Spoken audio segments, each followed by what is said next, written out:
সোনাই বিধানসভা কেন্দ্রের দক্ষিণ সৈয়দপুর জিপের পিছিয়ে পড়া ধনেহরি দ্বিতীয় খণ্ড মোর্তাখাল এলাকা পরিদর্শন করলেন আগামী বিধানসভা নির্বাচনে জনতা দল ইউনাইটেড জেডিইউ দলের সোনাই সমষ্টি সম্ভাব্য প্রার্থী মিনার হোসেন মাঝার ভূঁইয়া। শুক্রবার গ্রামটিতে গিয়ে স্থানীয় জনগণের সাথে কথা বলে তাদের রাস্তাঘাট সহ অন্যান্য সমস্যা নিয়ে অবগত হন তিনি। স্থানীয় মদিনা মসজিদ প্রাঙ্গণে এক সংক্ষিপ্ত সভা করেন তিনি।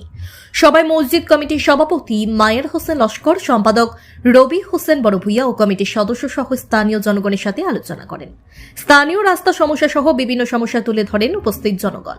তারা জানান, বিগত দিনে দক্ষিণ সৈয়দপুর জেপে মডেল ভিলেজে স্বীকৃতি পেলেও কোনো উন্নয়ন হয়নি, বরং উন্নয়নের নামে লক্ষ লক্ষ টাকা আত্মসাৎ করা হয়েছে বলে জানান স্থানীয়রা। এদিকে বক্তব্য রাখতে গিয়ে মিনার হোসেন নির্বাচনে জয়ী হলে এসব সমস্যা সমাধানের আশ্বাস দেন। আগামী বিধানসভা নির্বাচনে তাকে সহযোগিতা করার আহ্বান জানান। সবাই উপস্থিত ব্যক্তিবর্গরা তাকে সহযোগিতা করার আশ্বাস দেন। আমি আজকে এসেছি দনিপুর দ্বিতীয় খণ্ড।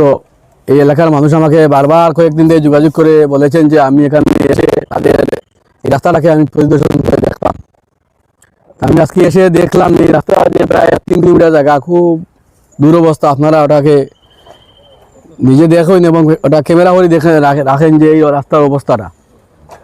শুনছি এটা তো আগে মডেল জিপি ছিল, কিন্তু এই জিপি থাকা অবস্থায় বর্তমানে এই পরিস্থিতি, তাদের মুখের ভাষ্যটা আপনারা করে দেখুন যে তারা কি বলেন। এই এলাকার জন্য 40 জন মানুষ এখানে আমি রেখে এসেছি। তারা এই অবস্থা, এই রাস্তার কথা বারবার আমাকে বলছে যে আমার রাস্তাটা বড় অসুবিধা, শুকনা দিনে এই অবস্থা, বর্ষার সময় কি হবে। তাই আমি আর কি বলবো আপনার কাছে, আপনারা নিজে একটু এটা ইনকোয়ারি করে দেখুন। আমরা তো সোশ্যাল মিডিয়া পাই দিয়ে রাস্তাঘাটে অনেক কাজ চলছে, আর জনগণ আমাকে বারবার অনুরোধ করে বলে আমাদের এখানে এসে আমাদের রাস্তাটা দেখিয়ে যান। আমি আজকে এসেছি, দেখি কিতা করা যায়। এই রাস্তাটা নিয়ে আমি একটু চিন্তাধারা করবো, আমি 100% সহযোগিতা করবো। আর যদি আমাকে তারা বিধায়ক নির্বাচিত করেন, এটা আমি লালমাটি নয়, আমি সেন্ট্রি ফেলাই এটাকে আমি ব্লক বা ফিস করিয়া দিয়া দিব, 1 বছরের মধ্যে দিয়া দিব। যেদিকে যাই আর এই অবস্থা, রাস্তার অসুবিধা, পানীয় জলের অসুবিধা, বিদ্যুতের অসুবিধা। এখন অনেক এলাকা রয়েছে এখনো কারেন্ট নাই, অনেক স্কুলও রয়েছে এখনো সঠিকভাবে, সরকারি স্কুলগুলা সঠিকভাবে শিক্ষক নাই, মাস্টার নাই, এবং সঠিকভাবে গড়ও নাই। গড়ও অনেক জায়গায় নদীতে ভাঙে লিয়ে গেছে গিয়া, এবং নদী ভাঙনের অনেক সমস্যা রয়েছে। অনেক মানুষের গড় নদীতে অর্ধেক লিয়ে গেছে গিয়ে, এরকম অনেক আমি পেয়েছি। আমি কিতা হইতাম, এটা তো আমি এখানে এসে দেখলাম এই রাস্তা তো লালমাটিও নাই, খালামাটিও নাই, পিচও নাই, কিছু নাই।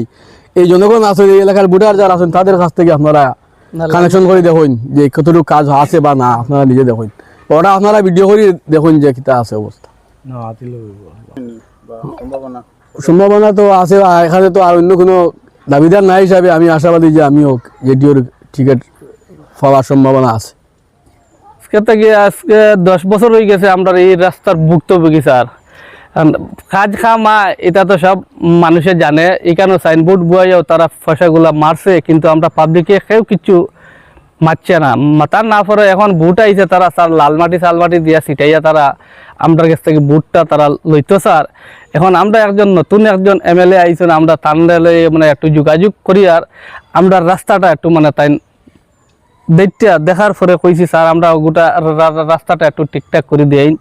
আর বুট যেটা, এটা আমরা তোয়ার মতো জায়গা নাই, আপনারা আমরা সবটি বুট আমরা এখানে 700 বুট আছে, আমরা 700 বুট আপনার ফেগাটো আমরা দিতাম। এখানে আমার বক্তব্য আমার শেষ হইল।